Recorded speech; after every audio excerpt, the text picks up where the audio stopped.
ओम साई राम। जी हाँ, मैं दर्शना शर्मा साया म्यूजिकल ग्रुप से। कैसे हैं आप सब? हमेशा की तरह हंसते खेलते और मुस्कुराते।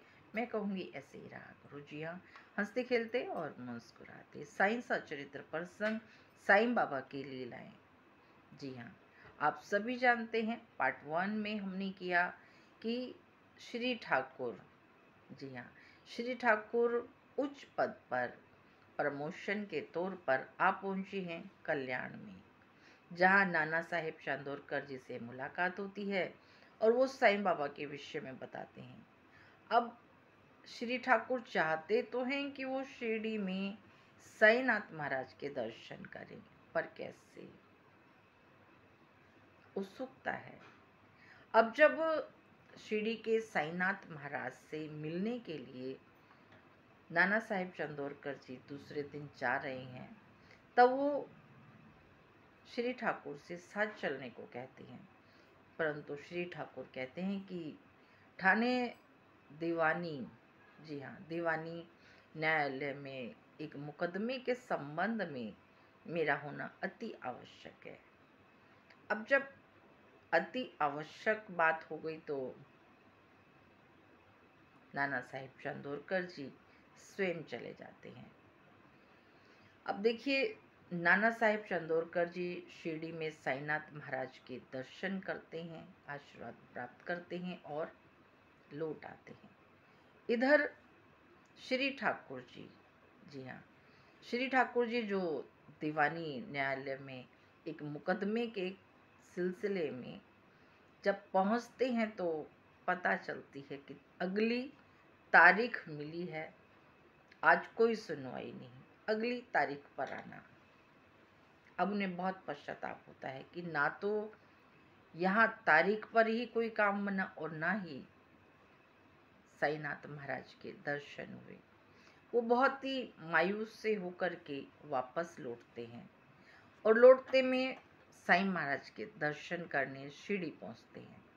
शिरडी जब पहुंचते हैं तो पता चलती है कि नाना साहेब चंदोरकर जी तो अभी अभी चले गए। अब ना दोस्त मिले, ना तारीख हुई। बाबा जी के श्री चरणों में जाके द्वारका माई मस्जिद में उनके चरण स्पर्श करते हैं और बैठ जाते हैं साईनाथ महाराज के चरणों में। उनकी आंखों से आंसू, जी हाँ, आंसू झलक रहे थे। वो आंसू जो रुकने का नाम ही नहीं ले रहे थे, बस आंसू थे कि निकले जा रहे थे। साईनाथ महाराज ने कहा, क्या हुआ, तारीख हुई कि नहीं? वो कुछ नहीं बोले। तब शिरडी के साईनाथ महाराज ने कहा कि ये मार्ग इतना सुगम नहीं है जितना कि कानड़ी संत पुरुष अप्पा के वचन उपदेश सुनना, या यूं कह लीजिए कि, जी हाँ, या यूं कह लीजिए कि नाणे घाट पे जो भैंसे की सवारी थी, वो, ये दो बातें केवल श्री ठाकुर जी ही जानते थे। और जब उन्होंने इतनी गहरी बात शिरडी के साईनाथ महाराज से सुनी तो अंदर से उन्हें बहुत ही हैरानी भी हुई और कह सकते हो कि मन में आया कि जो बात मैं जानता हूँ वो शिरडी के साईनाथ महाराज, क्योंकि कानड़ी संत पुरुष अप्पा ने कहा था कि जब तुम्हारा स्थानांतरण होगा, तबादला होगा, तो एक संत पुरुष से तुम्हारी मुलाकात होगी, उनके दर्शन होंगे। उनकी जो वाणी थी उन्हें याद आ गई कि कानड़ी संत पुरुषप्पा ने कहा था कि एक संत मिलेंगे, तुम्हारे मन को संतुष्टि होगी। और आज शिरडी के साईनाथ महाराज के चरणों में बैठने के बाद उनका मन उठने का नहीं था। तब शिरडी के साईनाथ महाराज ने कहा कि कानड़ी संत पुरुष अप्पा ने बिल्कुल सही कहा, विचार सागर ग्रंथ आपको अध्ययन करनी चाहिए। अरे उस अध्ययन का मतलब ही क्या, जो आप घर में किए जा रहे हो और किसी का उसके विषय में पता ही नहीं।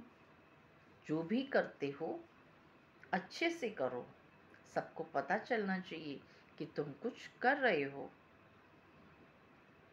और बाबा ने, जी हाँ, शिरडी के साईनाथ महाराज ने बहुत ही अच्छा उन्हें उपदेश दिया कि अच्छे से उस किताब को अध्ययन करो, अमल करो।